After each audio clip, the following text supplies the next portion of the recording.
Welcome to Buckets, your Wednesday Best Bets episode brought to you by FanDuel Sportsbook. My name's Matt Moore. I'm the senior NBA writer for the Action Network, joined tonight by Jay Money. You can find him on Twitter at JMoneyIsMoney, giving out quality plays every single night on this podcast. He's been absolutely on fire. No one loves him more than our producer, podcast head honcho, Matt Mitchell.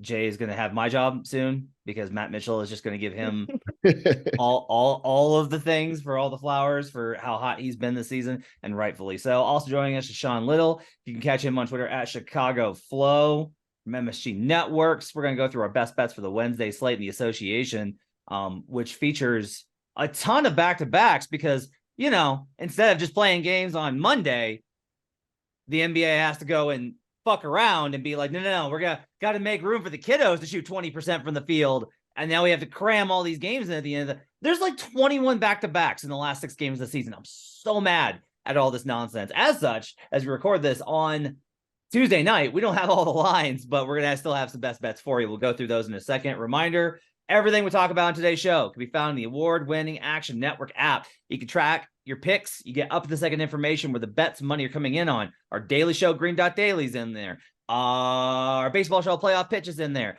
Our Masters coverage is in there. You want to make sure you get all that Masters coverage. Playoff picture, updating nightly. I have a piece on the Lakers and how I bet them to both win the NBA title and miss the playoffs. I bet both of those things yesterday and put them in the app. And I explain why in an article on the app. So make sure to check that out. As always, we'll go around the slate, then we'll go back and we'll do the cap. Jay Money, let's start with you. What absolute infuego banger are you going to hit us with tonight? Man, a lot of pressure, man. I don't love the card, I'll be honest with you, but I will rock with the Pelicans in the first quarter in a bounce back spot. Okay. Sean Little, what do you like tomorrow? Yeah, same game for me. Pelicans Grizzlies first half under 117.5. We'll get into the full game potentially at 232.5, but right now official play Pelicans Grizzlies first half under 117.5. Okay, I'm taking Bulls Bucks under 231. It's going to be my play on the night. I'm also going to grab the Indiana Pacers versus the New York Knickerbockers +9 with an absolutely just stank crew roster. That is a gross game that I'm taking, but I like the spot. We'll get into why in a second. Jay, let's start with you. So you're back in the New Orleans Pelicans in the first quarter. Pelicans off of a very disappointing loss to who they played tonight? The Kings. The Kings who wrapped up the division, got smoked at their own place. Why do you like the Pelicans tomorrow? I like this play as well, but I'm curious to know why you like the first quarter. Yeah, it's a bounce back spot for the Pelicans here. I know the Grizzlies can be good early in games. I believe they've covered their last 2 on the road in the first quarter, but this is a different spot. This is a double revenge spot for the Pelicans. And they come off a game versus the Kings where are a lot different offense than the Grizzlies are. Grizzlies are a little bit more methodical. They like to get out in transition, whereas the Kings in the half court, they're just a ton to deal with. It's almost like a mini Warriors team to deal with in the half court. So I see a little bit easier path for the Pelicans here defensively. I do expect their defense to show up. I like Sean's play as well, but third straight home game, they need all these wins. They have to have a better start as well. You got to try to come out here and hop on the Grizzlies here. So Grizzlies, this is only their third home road back-to-back for the season. They're 1-1 in those first quarters there. The one that they did cover was versus the Houston Rockets. The Pelicans, this is their 5th home back-to-back. They're 4-0 against the spread so far in the first quarter here. So give me the Pelicans here in the first quarter to bounce back spot. I think that the Grizz got to rest guys here. This is 3rd and 4 back-to-back. This is the 3rd and 4 back-to-back the week before the playoffs. Grizzlies are locked into 2-3 essentially. The Nuggets magic number is 1, even though they fucked around and lost to the Rockets. Like, I don't know that 1 gets you that much better of a matchup than 2. I don't know that 3 gets you that much worse of a matchup than 2. Like 1, 2, 3, you're going to be facing some permutation of Pelicans, Warriors, Lakers, or Clippers. Like, you're getting one of those teams essentially. Maybe the Wolves, depending on what happens. The door kind of open tonight for the Wolves to get back in that conversation. But even then, I don't think Memphis would love that. If you're the Grizzlies and you've got all these guys that are, your rotation's already short. You're still without Steven Adams. You're still without Brandon Clark. You got a lot of minutes on JJJ coming off of a major injury. There's every reason for them to rest dudes here. So look, Pelicans got to have this. I like this spot. I'm going to wait to see the injury report, but I do think the New Orleans takes care of business as a bounce back spot. I'm with you on this. I think this is a great pick. Sean, what do you think? Yeah, I'm with you guys as well across the board. Also, they lost to the Kings. They barely cracked 100, gave up 121 to the Kings, but it was only a bad second quarter, really. They gave up 25 points to the best offense in the NBA in the first. Then they gave up 31 in the third, and then 25 in the fourth. I mean, the Kings didn't have to stay on the gas, but still defensively, I really like what the Pelicans are doing, and like you guys are laying out, it's a bounce back spot. 3rd and 4 for Memphis. I'm excited to see who is on that injury report, who's on that list, because we still have a little bit of the motivation where Memphis wants to hang on to number 2 in the West. All right, just went final. Actually, as we're recording this, the Los Angeles Lakers get the win versus the Jazz, so that sets them up for their back-to-back spot versus the Clippers. We don't have a line on that game yet. Let's go to Sean's pick. So you like that underplay there? You talked about that Grizzlies Pelicans. I guess like my only thing on the Grizzlies Pelicans under is if the Grizzlies rest a bunch of guys and this turns into more of like a track meet with a bunch of the younger dudes just kind of flying up the floor, David Roddy, does that concern you at all? Like, does the injury report affect your Grizzlies Pelicans first half play here at all? I don't think so. It would potentially open up a little bit more if they do let the guys that haven't been getting tons of minutes in this 3rd and 4th situation that Memphis is in. But I think overall, this is more about how well the Pelicans have been playing defense and how big of a spot, a must-have spot this is going to be at home for those guys. And I'm looking at the first half here because typically tired legs are going to come in the second half. And that's where I see the easy buckets coming in this matchup. We do have to see who's on the injury report when that drops. But as we went over, Pelicans on a back-to-back, Grizzlies on 3 and 4 days. And that motivation is still there for Memphis to play some guys. They want to hold on to that number 2 spot with the Kings still nipping at their heels a little bit, try to switch to flip-flop that 2 and 3 for those guys. And the Pelicans are obviously, this is a must-have game. They're trying to stay in that 7-8 slot for the play-in. But let's jump into some of these numbers. The Pelicans on the defensive end have been sensational over the last 10 games. They're number 1 in the NBA in defensive rating at 107.3. The best defensive stretch they played all year. They have been fortunate to miss some key guys in some spots. They held the Nuggets to 88 points without Jokic. I understand that, but they've still been playing stellar D. 3-6-1 to the under in the first half in their last 10. Listen to the full year ATS to the under. 30, 46, and 2 in the first half to the under are the Pelicans this year. Like I mentioned when Jay was going, they slowed up the Kings a bunch for the majority of the game. They just had a really bad second quarter where they gave up 40 points. In 2 of the 4 frames against the Kings, they gave up 25 points apiece. And then if we want to talking about offense, I'm just focusing on defense. We know the Pelicans struggled to score. They only scored 103 versus the Kings just Tuesday night, who's at best a middle of the pack defensive squad. And most of that, the defense for Sacramento is going to come from just blistering offense and slowing guys down on that side. Let's talk about the Grizzlies. I purely want to focus on the home road split. They're just a different team on the road, especially on the offensive end. At home in the grindhouse, Memphis is averaging 120 points per game. On the road, 113.4, 5-5 over under ATS on the road in the last 10. I think this is a must-have game for the Pelicans. They're going to show up early, ready, and depending on who plays for Memphis, I think it's just going to be a grinder early that could potentially open up late. Give me first half Grizzlies Pelicans under 117.5. All right, so this all tracks. I think it's solid. I think especially if Memphis rest guys, then I think that you're probably good just because they won't be as efficient, right? Like Ja won't push the pace as much as the reserves will, and they may set Tyus too. One thing I'm a little bit concerned about, you actually mentioned is like the Pelicans offense is not great, and that actually helps you here. The issue is like how bad they were tonight versus the Kings. So like you have this really bad performance versus Sacramento. I just looked this up. This season at home off a loss, when you make less than 10 threes, the numbers are 109-82 to the over. That's 57%. So like what I'm tracking there basically is like, you shot like shit last night. You come back the next night and like, I'm not shooting like shit again. So like, that's kind of the concern. But even then, like usually with Memphis, I worry about pace, but on the road, they don't force as many turnovers. And with all the guys missing, I think this is likely to be okay. I'm a little bit worried about the chaotic nature of what this may look like with the reserves for the pace of the game. Like anytime that we get a bunch of reserves in that guys are like, hey, I get my chance to shine. What's the easiest way for you to get a chance to shine? Is it to run disciplined, controlled sets and really run? No, you're just like, fuck it. I'm going to run up and down the floor and I'm going to try and score as much as possible to get my numbers up and to try and get another contract. So like little worried about it, but I can't hate the play.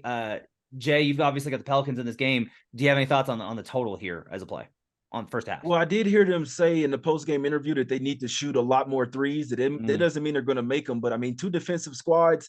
Maybe I'd have to see who's going to play because obviously, if Triple J out, I think he's the defensive player of the year. If he's out, it could really hurt their defense. But still, 117 is really an astronomical number. We know the Pelicans are still going to play really good defense no matter who's out there. It's not like they're about to come in here and put 70 points in the first half as well. So I still like the under there 117. And like I said, if some guys do sit for the Grizzlies, it'll hurt them more offensively, in my opinion. So I think it gets there. I think you get there. That's exactly what I was going to say. If I'll take the Pelicans D against the number 1 unit. If you're going to give it to me against the number 2 in a must-win spot at home, I'll take it all day.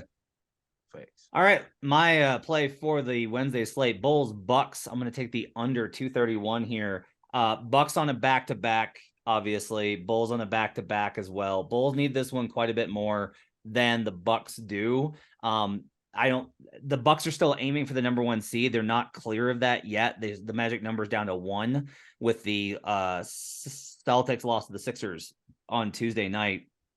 I've got this projected on my numbers, but all the way down at 224. If I use another model that kind of projects in random miscellaneous projections, I still only get this to 229. 231 is really high. This is 2 great defensive teams. This number is a 231 for 2 squads that are really great defensively. And you say, well, the Bucks might rest guys. Okay. Are the Bucks backups going to be able to score heavily versus a Chicago team that leans on its defense? Chicago doesn't shoot a lot of threes. The Bucks struggle to generate threes if they're resting guys. Maybe Drew Holiday plays and maybe he goes off and puts up some threes. I can't imagine that they're gonna play a lot of these guys in this spot. They got to win one of their final 2 games just in order to get that lock up the 1 seed. I think that's pretty well set. Pace, I don't necessarily worry about this. It is a road back-to-back for Chicago, so maybe the defense struggles. But on the other end of this is like, this is a 3rd and 4 back-to-back. Again, marvelous work, NBA. A 3rd and 4 back-to-back for both of these squads. I think they're more likely to try and focus in on defensive side. The Bucks won't put up much of a fight considering where they're at in the standings. So I'll take the under 231. Jay, you want to warn me off of it, or am I okay here? Couldn't talk you off. Need to see who's going to play. I mean, I'm kind of asking you. Do you think everybody's going to play for the Bucks? I would like to lean towards the Bulls here, plus a 7. They're coming off a bad loss. They were probably looking ahead to this game. I love the bounce back spots here. I can only look towards Bulls plus a 7. I know Giannis has been trying to stat pad, trying to climb up the MVP race. Although I don't think it's going to matter, but maybe he see Embiid went for 52 and 13 rebounds. It's like, all right, that's it. Let me just go ahead and sit out one of these games. Obviously, 3rd and 4 back-to-back. Road home back-to-back as well. I believe the Bulls have beaten them 2 times this year already, and then the Bucks beat them the last time. So the Bulls have shown that they can hang with them this year. I'd like to lean towards the Bulls here plus the 7. Yeah, I mean, I think I'd probably lean that way. I guess here's what I would say is if the Bucks rest guys, I like the Bulls less. Like, I don't want a shorter number, and I don't want the Bulls in any sort of spot where, like, tonight's a good example of this. They got the Hawks. It's a great opportunity for them to move up in the standings. They could really make a push for maybe an 8 seed. And what do? They shit the bed. Every time they have a good opportunity, they shit the bed. So, like, when the Bulls are counted out, when it's like, well, the Bulls are done, that's when they're like, we're here. And then whenever it's like, hey, great spot for you guys, they're like, whoop. I mean, so I can't get there, but I don't blame you for leaning the 7. Wait for the injury report, I guess, to see where the line moves and figure out from there. Because I can't touch this one. I don't trust Chicago. Even though I rightfully at least stayed away in that Hawks game. I was like, oh, the Bulls. And I was like, no, this is the Bulls. Sean, what do you think about that one? Yeah, they're the most polarizing team in the NBA from a night to night basis. They've clinched the play-in spot now, so the flexibility is not as wide. They're in per se to at least get a chance to get into the playoffs. It's an interesting spot. Yeah, these last 3 games as the windows close up, especially in the West, the injury report's going to be key, and that's something you're going to have to look at before you start putting in any wagers. Final one for me is going to be Pacers +9. This is pretty simple. Pacers have actually been surprisingly pretty competitive. The first couple of games after they sat Hallie and everybody, they were really awful because they really hadn't played together. But now they're in that kind of run where like it's kind of like the Hornets. If you notice, like the Hornets got blown out tonight by Charlotte, but like or by the Raptors, but the Hornets are actually playing a little bit better. And part of that's just because like they're getting minutes together, they're figuring out how to play with one another. This is less about that, and it's more about Knicks. Knicks locked the 5 tonight. It's done. Cavs won, so they're in 4. Knicks won, or Nets lost, so the Knicks are in 5. So Cavs Knicks is set 4-5. Knicks are done. Like their season's done. Their regular season is done. They've accomplished what they can. There's nothing more for them to do. So I'm gonna go ahead and I'm gonna take the Pacers +9 here. Knicks may come out and like try and make a statement or whatever, keep the good vibes rolling, etc. But once you know that there's nothing more that you can do, motivation tails off, and I think that there's a good chance that the Knicks kind of peel here. So it's just too many points for a team with zero motivation. So Jay, I'm gonna grab the 9 with Indy. You like it? I will not be the one to talk you off. I'll lean the Pacers as well, +9. We know that they don't want to win, but I mean, asking them to stay in this game, it could be one of those classic spots where they're up and then, they kind of take some players out or whatever to make sure that they lose the game and try to get as many percentage points for Victor. But 9 is way too many here for a team that doesn't, like you said, these are the spots. You remember you asked me this yesterday, man. These are the spots where you don't want to ask a team to win by double digits when they have literally nothing to gain, and you don't want to risk injury as well. So you want to go into the playoffs playing well, but some tells me we don't see the best defensive effort from the Knicks tomorrow. Heavily lean to the Pacers +9 for me as well. Yeah, I lean Pacers. This is also Tom Thibodeau that we're talking about as well. Keep that in mind. The little bit of motivation out there is Quickly is going to try to lock up that 6th man of the year. Yeah. That's the only thing that I could think of that, could get those guys rolling, especially that second unit with Quickly, potentially Jalen Brunson on an All-NBA as well. So those are the couple of factors that might get those guys out there running up and down, but 9 does seem heavy. All right. This 9 just popped, so I want to talk about it. Los Angeles Lakers win in overtime versus the Utah Jazz. Anthony Davis and LeBron James play. On a back-to-back tomorrow versus the Los Angeles Clippers. Line just opened Lakers -1. Which, hell no. Wow. That's a FanDuel right now. Lakers -1. LeBron said he needs to ice his foot after when asked about playing in the back-to-back. We'll see like whether he does or not. The reason I think this game is hard to cap for us right now is the Warriors are trailing by 3 to the Thunder. If the Warriors lose, the Lakers have tiebreaker, which means the Lakers can punt tomorrow, help the Clippers get 5.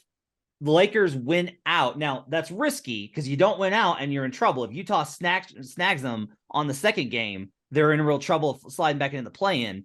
But that puts the Lakers in pole position to finish 6th, get the Kings, avoid the Suns, avoid the play-in. Like, that is the ultimate scenario if you're the Los Angeles Lakers. The Pelicans lost tonight, so they got a game on them. They got an opportunity here to be able to get into that 6th spot, but it would require. Now, if they win both, they're in the driver's seat for 5, which I don't know that you necessarily want, but I've said this a lot. You can't really screw around with like the risk here, but the tiebreaker scenario, if the Warriors lose, and again, they're only down 3 to the Thunder at home. It's now tied as we're recording this. What I would tell you is like, as you're trying to look at betting Clippers Lakers tomorrow, is you need to factor in the outcome of that Warriors game and how that will impact what they do tomorrow with a rest situation, because their situation is very good. If the Warriors lose, they get a real good chance of avoiding the play-in, but also avoiding the 5. Like, they're the team that can do this. I looked at all the tiebreakers today. The Lakers are the one team, because of their tiebreaker situations, that can pull that off, especially with the Pels loss. So something to keep in mind here. Like, I don't think Lakers should be -1. If we're talking about this from a pure cap perspective, I do not think the Lakers should be -1 on a back-to-back versus the Clippers. But I also think that line probably moves. So if you listen to this, it's still 1. Factor in what happens with that Warriors game. Now, if the Warriors come back and win this game, I think Lakers probably try and win it. But even then, I don't know if Anthony Davis played. They said flat out Anthony Davis is not playing back-to-backs this season. It's what they said. So we'll see what they kind of come down to on it. Jay, you got any leads or inclination on this game? It excites me so much. I love the last week of the season, especially when you know teams are trying to lose on purpose. I feel like those are really where I've made my biggest bets. Like where I know for a fact they don't want to win this game, and it seems like the books don't know it. So this just excites me so much. Obviously, this year in the West is crazy as it's ever been. But yeah, we need to see if the Warriors are going to win. I don't like the spot for the Lakers. They have lost 10 straight games to the LA Clippers. So that's 10 times revenge, is what I like to call it. But I don't like the spot. Back to back coming from Utah, and they went to overtime in altitude, back to back, fifth game of a road trip, a third game in 4 nights, all that good stuff. So it's actually a horrible spot for the Lakers. I hope they, and it's the last thing I'll say, no one wants that 5 seed. I mean, it's crazy because nobody wants to face the Suns in the first round. But I actually think the Lakers with the Vanderbilt, and if they get Bumba back, they actually could match up well with the Suns. It's going to be a really great series. But I would like to see Lakers Suns. I think they match up better with them. But yeah, it's just so the Warriors are they looks like they're trying to lose on purpose to duck the Suns. There's the craziest thing. The defending champs are ducking teams in the playoffs. I just think they're not very good. I was at that game Sunday versus the Nuggets without Jokic, and I'm telling you, like, they wanted that game. They were pissed afterwards. They just lost.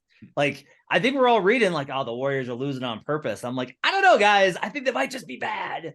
Not bad, but just like not as good as they could be. Warriors just took the lead 110-108. We'll see how that one plays out. We'll have analysis for you of that on Action Network. Make sure to follow that in NBA Bet. Reminder, tomorrow is NBA Bet Stream. I'm on Kings Mavericks tomorrow on NBA Bet Stream. Make sure to check that out in the League Pass app. Go to the NBA app. You're watching that game, just click on streams. You can watch a stream that's all about betting. Talk futures, talk MVP after Embiid's big 52-point night, all that stuff. Check that out. Make sure to follow Jay on Twitter at JMoneyIsMoney and Sean on Twitter at ChicagoFlow. Check them out in the Action Network app. Download that thing right now. Our thanks to our producer, David Payne. We'll be back tomorrow with a Thursday edition of Best Bets with Sean and company. Till then, let's get buckets.